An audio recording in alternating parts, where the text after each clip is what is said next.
Hey, what's up tout le monde? Bienvenue au Dopamine Podcast. Aujourd'hui, épisode 43 pour clôturer la saison 3 de notre podcast. On a eu un premier 6 mois relevé. On est vraiment content. Mais avant de commencer, je tiens à préciser que ce podcast est propulsé par deux entreprises. Premièrement, la compagnie Connect, qui est une jeune entreprise de Québec fondée par Phil et Simon, boisson de performance sans caféine. Je suis vraiment fier d'être associé à eux. C'est deux jeunes entrepreneurs ambitieux qui ont les valeurs à la bonne place. Alors les boys, j'espère vous recevoir sur le podcast après mon voyage en France. Ça serait vraiment excellent. Et on est propulsé aussi par les trois brasseurs. On promouvoit leurs 3 bières sans alcool si vous voulez faire le party sans vous saouler, sans hangover et avoir le sentiment que vous faites partie de la gang. Les trois brasseurs, c'est la place pour vous.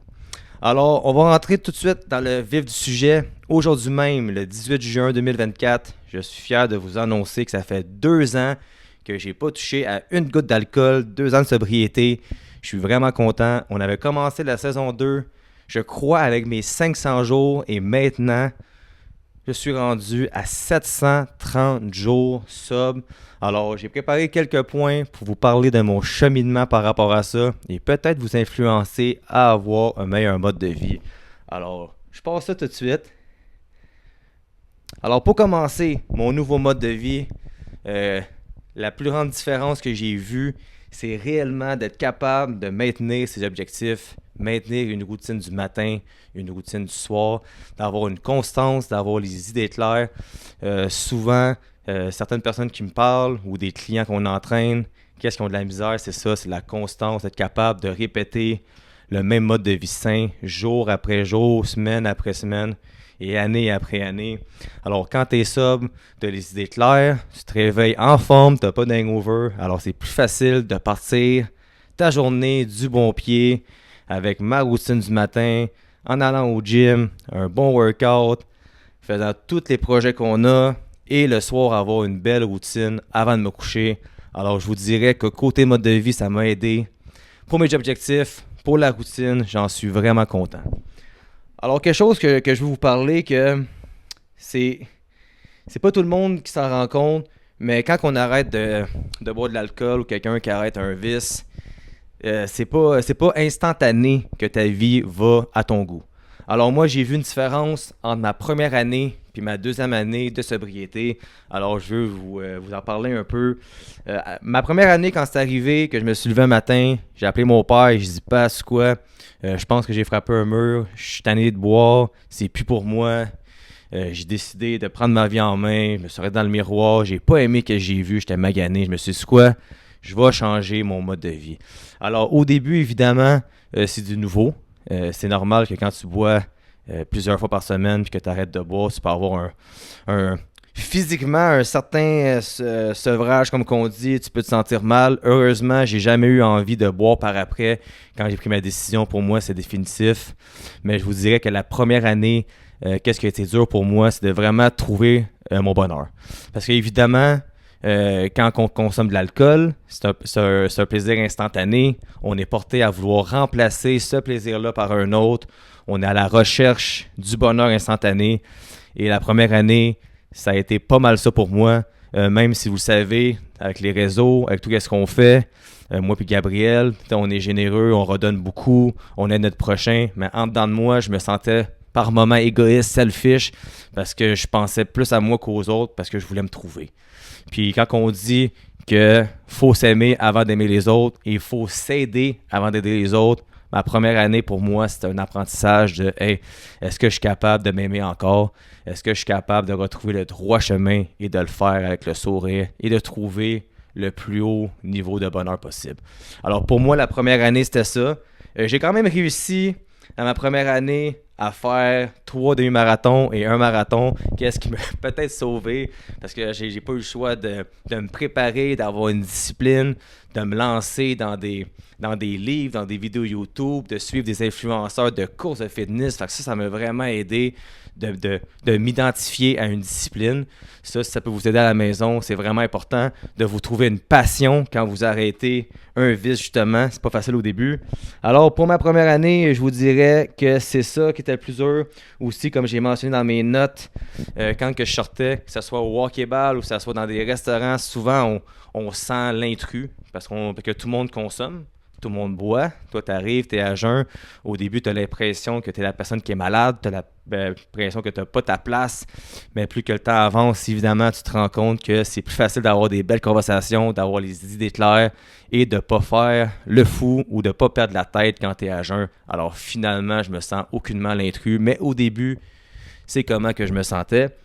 Aussi, c'est normal que quand tu arrêtes dans mon cas de boire, s'il y a eu des épisodes dans ma vie que je suis pas fier. Évidemment, il n'est rien arrivé de grave, je suis chanceux. Mais ça reste que j'ai encore aujourd'hui, mais moins qu'avant, des flashbacks quand je me couche le soir, quand je suis tout seul en voiture ou quand je suis au travail, n'importe où, au gym, dans ma bulle. Ça peut arriver d'avoir des flashbacks et de ne pas être fier de choses que j'ai dit ou des actions que j'ai commises.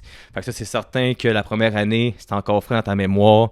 C'est pas facile, ton inconscient embarque. Fait que ça a été quelque chose qui n'a pas été facile pour moi. Je vais me rendre à ma deuxième année. Ma deuxième année qui a commencé le 18 juin 2023. Là, je commençais vraiment à même sortir dans ma peau. C'est la deuxième été que j'étais sobre. J'ai eu du fun, on a continué à courir. J'ai fait un mi-marathon encore. C'était bien. Mais je vous dirais que où que j'ai vraiment trouvé ma voie et que je me suis mieux senti, c'est au début 2024. Je me suis fixé des objectifs et des priorités que j'ai même mentionné sur Instagram. Ça ne me gêne pas. J'aime ça montrer qu'est-ce que je pense, qu'est-ce que je fais pour vous influencer positivement, évidemment, pour donner l'exemple.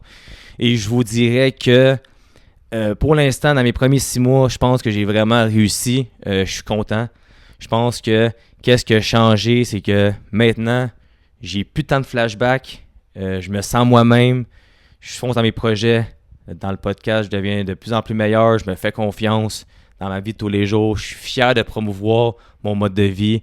J'ai plus peur des réactions des gens qui peuvent passer des commentaires des fois plates, désobligeants. Pour moi, ça ne me dérange plus. Maintenant, rendu à presque 2 ans de sobriété, je suis convaincu que j'ai pris la bonne décision. Alors, dans ma tête, je me sens super bien. Je suis prêt à attaquer les projets. Quelle note que j'ai pris ici? Oh, et oui, puis justement, de retrouver mes vraies valeurs, trouver ma mission d'entreprise qui est la même que ma mission personnelle. Puis moi, puis Gabriel, qui est encore en voyage, qui va revenir le 15 août. On s'en parle à tous les jours. On est très proches pareil. Et lui-même l'a remarqué comment que j'avais step up ma game côté entrepreneur, côté décisionnel, prendre des décisions, d'être capable de dire non, d'être capable de se faire dire non.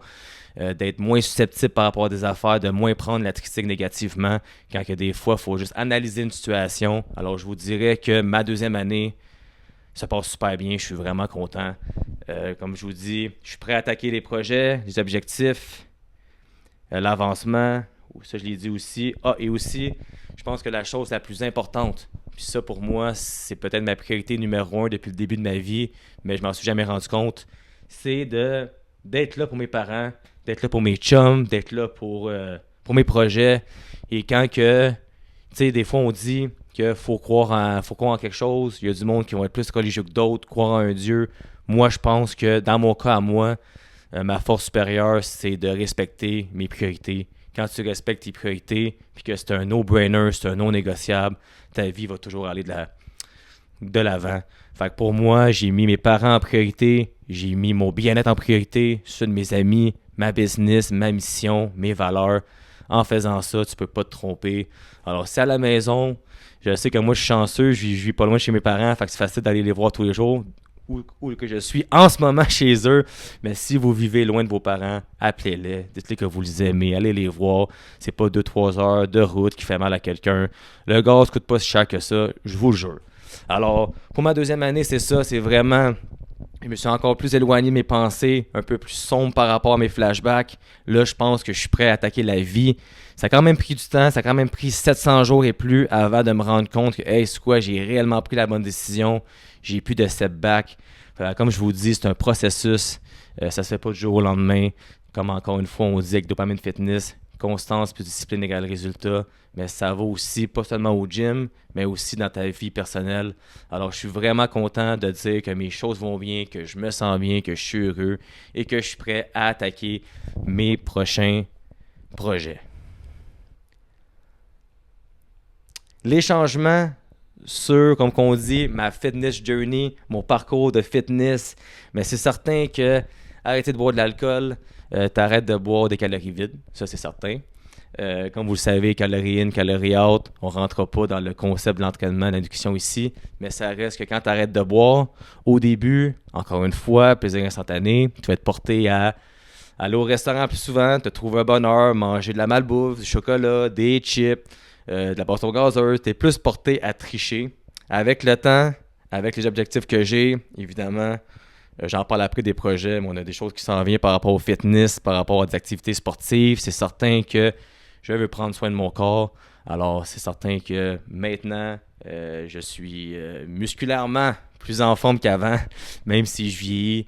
Je suis comme un bon vieux vin, même si je bois plus. Je suis plus en plus en forme, je suis vraiment content. Je peux dire que je suis un athlète hybride. J'ai même pas peur de dire que je suis un athlète. Il y a du monde qui peuvent débattre de c'est quoi un athlète, mais pour moi, je le suis. Je suis capable d'aller au gym, lever lourd, être explosif. Je suis capable de faire n'importe quel sport, me débrouiller. Je dis pas que je suis bon dans quelque chose, me débrouiller. Et je suis capable de faire des demi-marathons, marathons. Alors, ça a changé la perspective, parce que comme vous savez, tu arrêtes de boire, tu te réveilles, tu as une meilleure routine. Si tu as une meilleure routine, tu te nourris plus, tu te nourris mieux.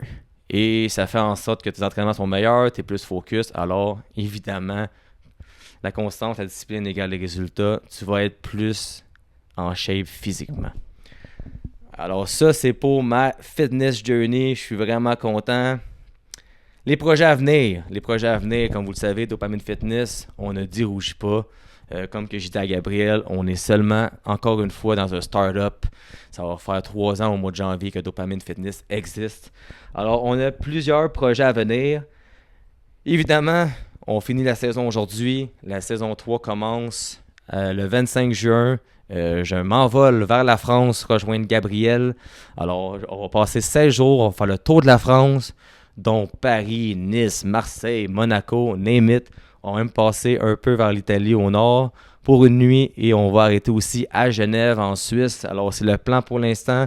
On ne sait pas combien de podcasts qu'on veut tourner, mais pour nous c'est une chance en or de partir la saison 3 du bon pied avec des beaux paysages. On aimerait peut-être ça, rencontrer quelqu'un qui pourrait embarquer sur le podcast là-bas. On va voir. Sinon, moi, Gabriel et sa blonde Daphné, on va être là. On va avoir du fun, on va faire du contenu aussi si vous voulez nous suivre sur nos pages.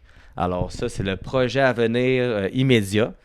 Et évidemment, comme vous le savez, on va continuer avec nos vêtements. On a sorti une nouvelle collection. Ça va super bien, on est content. On va continuer en automne, en hiver, on va continuer. On n'a pas peur, ça va super bien. On a aussi un projet qu'on ne veut pas réellement parler maintenant, mais quand Gabriel va revenir, on veut faire plus de concret, dont du présentiel. Alors faites la mathématique qu'il faut, 2 plus 2. Qu'est-ce qui pourrait arriver dans le futur? Alors on ne veut pas en parler parce qu'on ne veut pas dévoiler nos projets avant d'être sûr qu'ils peuvent être exécutés. Alors on est vraiment content pour ça. Côté personnel, côté sportif, moi et Gabriel, on va participer au marathon du Petit Train du Nord au mois d'octobre. Daphné va participer à son premier marathon, lui de Montréal, je pense en fin septembre. On va être là pour l'encourager, évidemment. On va cheer pour elle, ça c'est sûr. En plus, on risque de s'envoler au Texas, Austin, au mois de février pour le marathon que notre idole à moi Gabriel, Nick Bear, commandite et il risque d'être sur place. Alors, si Nick Bear me met une médaille au cou, pour moi, c'est un but réalisé. Alors, on a vraiment hâte. Et aussi, comme vous savez, on aime les défis. On risque de s'acheter un vélo. Moi et Gabriel, on va commencer le vélo. On va aussi commencer la nage pour possiblement, éventuellement, penser à rentrer dans le monde des triathlons Ironman. C'est pas encore sûr. Pour l'instant, je me tiens à la course, mais on ne sait jamais qu'est-ce que l'avenir nous réserve. Je suis influençable de ce côté-là et Gabriel il est très bon pour m'influencer. Fait que c'est très possible qu'on se dirige vers ça. Alors, Gab va revenir au mois d'août. On va faire beaucoup de contenu. On va ouvrir la machine, on va avoir plein de projets, ça va être incroyable. Je vous invite à nous suivre sur les réseaux, vous allez aimer ça. Et le dernier projet à venir, je l'ai annoncé hier, c'est une bulle évidemment, vous savez comment que je suis. Avec mon voyage qui s'en vient en France, j'ai envie de faire le tour de l'Europe au complet. Alors, je me donne pas de temps limite, parce qu'évidemment, il y a des pays d'Europe qui sont plus affectés par la guerre en ce moment. Je voudrais pas me mettre dans le trouble, rien, mais j'aimerais faire tous les pays de l'Europe à un nombre d'années défini. Ça peut prendre 30 ans s'il faut, mais c'est un objectif. Je vais m'acheter une carte, me mettre on dit ça, des punaises sur les pays que j'ai faits. Alors ça, c'est un autre projet que j'ai, puis j'en suis vraiment fier. Et c'est quelque chose que j'aurais pas pu réaliser si j'étais encore dans l'alcool, parce que comme vous savez, ça coûte cher sortir, ça coûte cher l'alcool. Tout ce mode de vie-là, c'est de l'argent perdu inutilement. Alors maintenant, pour la première fois de ma vie, je suis honnête, je suis capable de me permettre de voyager. Alors je suis vraiment content pour de vrai. Et pour terminer, j'aimerais faire des remerciements. Je voulais faire l'épisode pas long. Je suis rendu environ en 15 minutes. Mon père, qui est là depuis 6 mois, fait mon cadran. Il est excellent en plus. Une très belle horloge. Alors, premièrement, j'aimerais me remercier mes amis. Tous ceux qui ont compris un peu mon cri de détresse quand j'ai annoncé à mes chums que j'arrêtais de boire. Évidemment, il y en a qui m'ont pas compris. C'est correct, qui l'ont compris par après. Mais je pense que mes chums les plus proches ont compris pourquoi que j'ai arrêté de boire.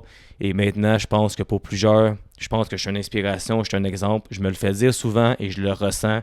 Alors, j'aimerais remercier tous mes chums. Je ne vais pas nommer de nom parce que je ne veux pas en oublier. Alors, merci à tout le monde. J'aimerais aussi remercier Gabriel et Daphné. Gabriel, que quand je l'ai appelé, j'ai dit hey man, c'est quoi, je pense que c'est le temps que j'arrête de boire. Puis il m'avait déjà parlé de ça avant, qu'il trouvait des fois je pouvais aller overboard un peu avec l'alcool. Il est venu chez nous avec un sac, on l'a dit souvent dans le podcast. Il a tout pris mes bouteilles d'alcool. Je sais pas, il les a mis où après, mais j'ai jamais revu après. Alors merci d'être là. Toi aussi, tu as arrêté de boire depuis 1 an et plus. Je sais pas si je l'ai influencé, je l'espère que oui, mais je pense qu'ensemble, on fait une belle équipe, même s'il est parti pendant 1 an, il revient bientôt. On est aussi fort qu'avant, on est même plus fort qu'avant parce que les deux, on a réussi à combiner nos forces. Alors, je veux remercier Gabriel d'être là, Daphné aussi, évidemment, qui est avec Gabriel 24/7. On s'entend super bien, je suis vraiment content. J'aimerais aussi remercier mon chum Mikey, qu'on a fait le podcast ensemble pendant 6 mois. On va voir qu'est-ce que l'avenir nous réserve. Mais merci d'être là. Toi aussi, à chaque fois qu'on fait des get-together, tu n'as jamais bu en ma présence parce que tu voulais respecter que je buvais pas. Ça, je te remercie beaucoup pour ça. Alors, merci. Aussi, j'aimerais remercier évidemment ma famille, ma soeur, son chum Alex que je vois plus souvent, mes tantes, mes oncles qui m'en ont parlé, mes cousins, cousines, c'est sûr qu'on n'est pas toujours proches, la vie va vite, mais je sais que vous me soutenez là-dedans, même si on s'en parle pas souvent. Vous me voyez sur les réseaux, qu'est-ce que je fais. Alors, merci beaucoup. J'aimerais remercier ma mère et mon père.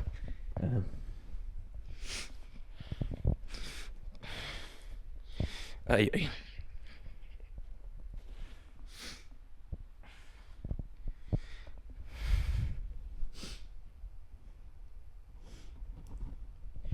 Oh, je m'excuse.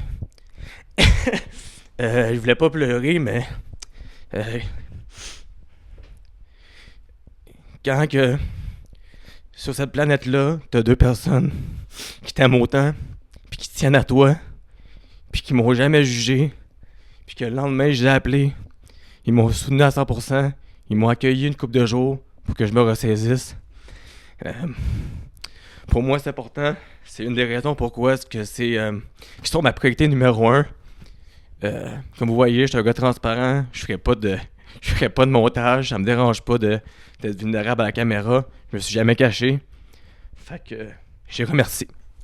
Alors, pour terminer, juste un peu, comme j'ai fait avec tous mes invités depuis 6 mois, le Word of Wisdom. Moi, je pars de loin. Je pars de très loin. Je suis juste la preuve que dans la vie, tout est possible. Puis que si vous voulez changer votre mode de vie, c'est possible. Pour tous ceux qui sont au Québec ou s'il y a du monde qui m'écoute dans la francophonie, j'en ai aucune idée. Il y a des ressources partout. Je suis pas professionnel. Si vous voulez venir m'en parler, il n'y a pas de problème. Mais si je peux éventuellement m'associer à des associations pour le monde en détresse, ça me ferait plaisir parce que je pense que c'est important de trouver le bonheur le plus possible. Alors, fait que c'est ça, pour de vrai, prenez le temps de vous aimer, c'est important. Comme je vous le dis, j'ai changé ma vie à 100%. J'en suis fier, c'est la meilleure décision que j'ai prise de ma vie. Puis à chaque fois que je fais une vidéo qui parle de sobriété ou où je fais un post par rapport au nombre de mois que j'ai arrêté, au nombre de jours, j'ai tout le temps des dizaines de personnes qui viennent m'en parler. Alors, je vous remercie de me faire confiance. En même temps, je vous souhaite de trouver la voie. Je vous souhaite de trouver le bonheur. Encore une fois, je m'excuse de mes émotions. Vous voyez, je suis quelqu'un de vrai. Alors, merci beaucoup. Je termine ça là-dessus, un petit 20 minutes. Et comme je vous dis, je suis très fier de moi. Je vous aime beaucoup. Merci à tout le monde qui nous encourage. Je suis vraiment content pour de vrai. C'est le projet de ma vie, Dopamine. Comme je disais à Gabriel aujourd'hui, on n'est pas prêt d'arrêter. Je suis prêt à mourir avec Dopamine. Alors, je suis prêt à mourir avec ça. Je suis prêt à garder la compagnie jusqu'à mes 100 ans. Ça me dérange pas. Si on reste un start-up toute notre vie, c'est pas grave. Je m'en fous. Je sais que je fais la différence dans la vie de certains. Je sais que je fais la différence dans la vie de jeunes à l'école secondaire. Alors, merci beaucoup. Alors, prochain épisode, en direct de la France. Vous allez capoter. Je m'en vais là-bas, je suis all-in. On va avoir du fun. Un changement de paysage. Vous allez voir autre chose que le divan brun de chez mes parents. Alors, vous allez vraiment aimer ça. Alors, merci beaucoup. Ce fut court, émotionnel, mais je suis vraiment content. Je vous aime. À la prochaine.